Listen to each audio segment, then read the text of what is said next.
আসসালামু আলাইকুম বন্ধুরা, ভালো লাগার মুহূর্ত চ্যানেলে আপনাদের সকলকে জানাই স্বাগতম।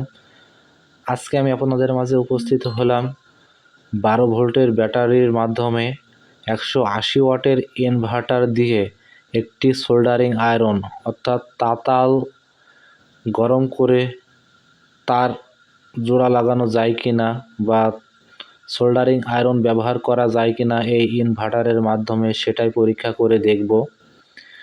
আমরা জানি 180 ওয়াটের ইনভার্টারের প্যাকেটের গায়ে খুব সুন্দর করে আঁকিয়ে দেওয়া রয়েছে 12 ভোল্টের ব্যাটারির মাধ্যমে এই ইনভার্টার ব্যবহার করে ল্যাপটপ চার্জ করা যায়, এসি ফ্যান, বড় স্ট্যান্ড ফ্যান চালানো যায়, বাল্ব জ্বালানো যায়, এদিকে ডিভিডি চালানো যায়, টিভি চালানো যায়।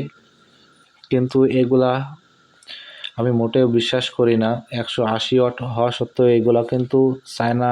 এইসব ইনভার্টারগুলা 60 থেকে 70 ওয়াট ভালো রকম সাপ্লাই দিতে পারে, কিন্তু পরবর্তীতে দেখা যায় এগুলা বেশি লোড দিলে হুট করে নষ্ট হয়ে যেতে পারে, অর্থাৎ ট্রান্সফরমারটা পুড়ে যেতে পারে। এছাড়া ডায়োড বা একটা ভেতরে যে ক্যাপাসিটর রয়েছে সে ক্যাপাসিটর নষ্ট হয়ে যেতে পারে, নসমেটগুলা নষ্ট হয়ে যেতে পারে। তবে তারপরেও নষ্ট হোক বা যাই হোক, আমি চেক করে দেখার চেষ্টা করব যেন আপনারা ভোগান্তির শিকার না হন, অথবা আমার এই ভিডিওর মাধ্যমে ধারণা পেয়ে যান। যদি ব্যবহার হয়, তাতালটা সঠিক যদি গরম হয় তাহলে আপনাদের সঠিক তথ্য দেব, আপনারা এভাবে তাতাল ব্যবহার করতে পারবেন। আর যদি তাতাল ব্যবহার সম্ভব না হয় তাও আপনাদের ভিডিওর মাধ্যমে দেখিয়ে দিব আর জানিয়ে দিব, তাহলে আপনারা কখনো এভাবে তাতাল ব্যবহার করতে যাবেন না। যাই হোক, আমি তাতালটা ইনভার্টারের সাথে লাগিয়ে গরম করতে রাখলাম, দেখি গরম হয় কিনা, তাহলে সঠিক তথ্য পেয়ে যাব। আর যদি গরম হয় তাহলে এখানে তার, এই যে লাইটের তারটা, যে তারটা ছেঁড়া, আমি ওই সার্কিটের উপর তারটা লাগানোর চেষ্টা করব। অর্থাৎ আমি জিনিস রেডি রেখেছি, হয় কি না হয় সেগুলা সঠিকটা আপনারা দেখতে পারবেন। ধৈর্য সহকারে ভিডিওটা দেখুন। হ্যাঁ, আমি হাত দিয়ে দেখলাম, অনুভব করলাম তাতাল গরম হচ্ছে। আর এইদিকে আমি হাতে লাইট আর তার সার্কিট রাখলাম, দেখি কতটা কাজ হয় এই ইনভার্টার দিয়ে। আর একটা বিষয় আমরা ভালো জানি, তাতাল কিন্তু অনেক লোড টানে। এটা 60 ওয়াটের একটি তাতাল, আর ইনভার্টারটা 180 ওয়াটের ইনভার্টার। তবে আমি পূর্বেই বলেছি ইনভার্টার কিন্তু 60 থেকে 70 ওয়াট লোড দিতে পারে, সেক্ষেত্রে তাতাল 60 ওয়াট। তবে একটা বিষয় রয়েছে, তাতাল যতই 60 ওয়াটের হোক না কেন, তাতাল যথেষ্ট লোড টানে। যে ক্ষেত্রে দেখা যায় যদি 80 ওয়াটের বেশ কয়েকটা বাল্ব জ্বালিয়ে রাখেন তারপরেও সেটা চালাতে পারবে, কিন্তু তাতালটা তার চেয়ে বেশি একটা প্রভাব ফেলে। আমি এটা বন্ধ করে দিলাম, দিয়ে তারপর আবার দিলাম, একটা খারাপ একটা সাউন্ড সৃষ্টি হচ্ছে ইনভার্টারের মধ্য থেকে। তাতাল গরম হয়েছে কিন্তু হঠাৎ করে ইনভার্টারের মধ্য থেকে একটা সাউন্ড সৃষ্টি হচ্ছে। আমরা দেখব ইনভার্টারের মধ্যে কোনো মাইক দেওয়া রয়েছে কিনা, কেন এই সাউন্ড হুট করে শুরু হয়ে গেল। এটা কি পুড়ে যাওয়ার কোনো সম্ভাবনা নাকি অন্য কোনো কারণ? তাই এই মুহূর্তে এটা খুলে দেখাটা বেশ প্রয়োজন যে সাউন্ড হচ্ছে কেন।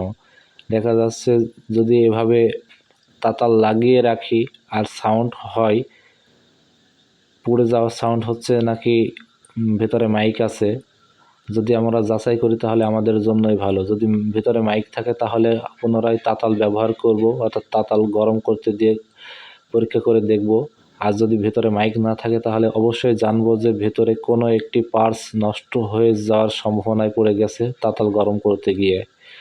যাই হোক, এবার আমরা খুলে দেখি ভেতরে কি আছে, মাইক আছে কি না।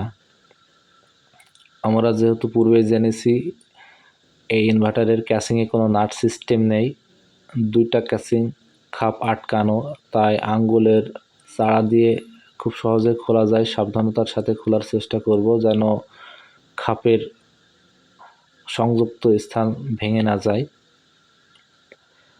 আর খারাপ সাউন্ডটা আসা মাত্রই আমি ডিসি ব্যাটারি থেকে অর্থাৎ 12 ভোল্টের ব্যাটারি থেকে লাইন আমি খুলে দিয়েছি। যেহেতু এই জিনিসটা নষ্ট হয়ে গেলে তো ক্ষতি হয়ে গেল, তাই না? তাই আমরা কোনো কিছু পরীক্ষা করার পূর্বে ভেবে চিন্তে পরীক্ষা করব। আর এগুলো নষ্ট হয়ে গেলে তো মেরামত করা একটা ঝামেলার বিষয় রয়েছে, যেহেতু এর মধ্যে বেশ অনেক পার্টস ব্যবহার করা হয়েছে। দেখতেই পাচ্ছেন ভেতরে একটা ট্রান্সফরমার রয়েছে, ক্যাপাসিটর রয়েছে, এসি রয়েছে, বেশ কিছু ডায়োড রয়েছে, আর সব মিলেই এই ইনভার্টারটা সৃষ্টি। কিন্তু এর মধ্যে কোনো মাইক খুঁজে পাওয়া যাচ্ছে না। আপনারা একটু ভালো করে দেখুন, তাহলে বুঝতে পারবেন এর মধ্যে কোনো মাইক সিস্টেম নেই বা কুলিং সিস্টেমও নেই। যদি ছোট কোনো ফ্যানের ব্যবস্থা থাকতো তাও জানতাম যে ফ্যানের সাউন্ড হয়েছে। যতটা অনুমান করে বুঝতে পারলাম ট্রান্সফরমারের সাউন্ড হয়েছে, অর্থাৎ ট্রান্সফরমার যখনই লোড টানতে গিয়েছে তখনই ওর মধ্যে একটা খারাপ সাউন্ড এসেছে। যদি একটু বেশিটা সময় ধরে আমি তাতাল গরম করার উদ্দেশ্যে সংযুক্ত রাখতাম, সম্ভবত ট্রান্সফরমারটা পুড়ে যেত অথবা ক্যাপাসিটার পুড়ে যেত। তাই আমি যতটা বুঝতে পারছি এই মুহূর্তে আমরা 80 ওয়াট পর্যন্ত যদি লোড দেই সেটা দেব কারেন্টের বাল্ব দিয়ে বা মোবাইল চার্জ দিয়ে, কিন্তু এভাবে তাতাল না দেওয়াটাই উত্তম।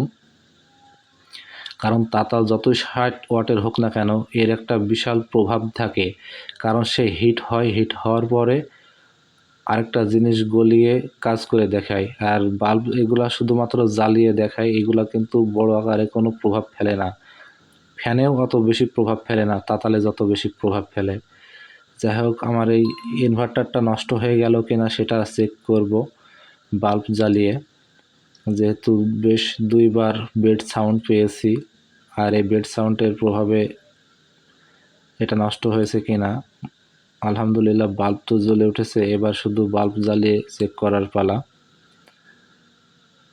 তাই আমি চেষ্টা করছি সাবধানতার সাথে এসি লাইনটা ধরতে, যেহেতু লাইন সংযোগ দিয়ে ফেলেছি। আপনারা হুট করে যেন লাইন সংযোগ দিয়ে এভাবে খোলামেলা অবস্থায় ধরতে যাবেন না, শর্ট খেতে পারেন।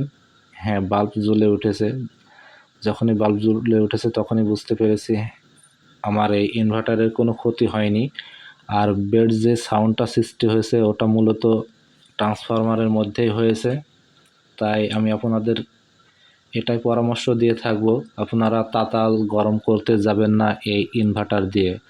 যদি প্রয়োজন হয় যে কারেন্ট নেই, তাই ডিসির মাধ্যমে অর্থাৎ 12 ভোল্টের ব্যাটারির মাধ্যমে আমরা তাতাল ব্যবহার করব, অর্থাৎ সোল্ডারিং আয়রন ব্যবহার করব। তাহলে আপনাদের মাঝে আমি পরামর্শ রাখবো কমসে কম ইনভার্টারটা হতে হবে 500 ওয়াটের। 500 ওয়াটের যে সমস্ত ইনভার্টারগুলো 600-700 টাকায় পাওয়া যায় চায়না, ওইগুলা ব্যবহার করতে পারেন। কারণ ওই ইনভার্টারগুলা আপনার ল্যাপটপ চালাতে সক্ষম, টিভি বা কারেন্টের ফ্যান চালাতেও সক্ষম।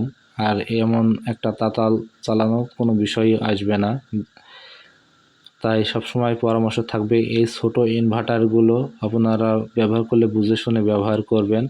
আর আমি মূলত এই ইনভার্টারগুলো আপনাদের জন্য ব্যবহারের পরামর্শ দেব সৌর প্যানেলের সাথে ব্যবহার করুন। হয় কন্ট্রোলার, আগে সোলার, তারপর কন্ট্রোলার, তারপর ইনভার্টার ব্যবহার করুন, আরও ভালো থাকবে। আর সরাসরি সোলারের সাথে ব্যবহার করা যায়, কিন্তু লাস্টিংটা হয়তো বেশি দিন করবে না, কারণ সৌর প্যানেল তো আপনার বেশি ভোল্ট দিয়ে থাকে।